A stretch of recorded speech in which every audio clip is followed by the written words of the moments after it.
Hey guys, welcome to another video of the channel, and in this video I'm gonna show you how to make a chainsaw or grinder in Minecraft Pocket Edition. Before I show you how to make it, I'm gonna first show you what it does. You can see this some mobs here. When I flick this lever,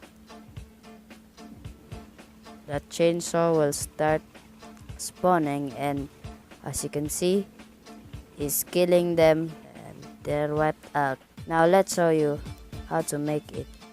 So to make this mob grinder or chainsaw, you need to get a command block.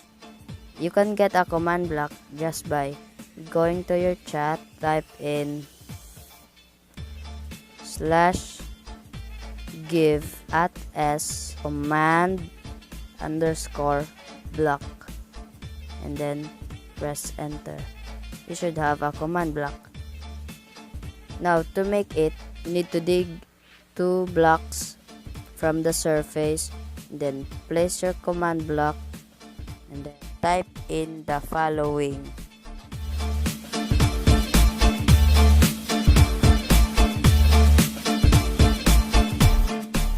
Set it to repeat. There. Then you need to power it now and then flick the lever. There you go. Now you need to cover it with blocks.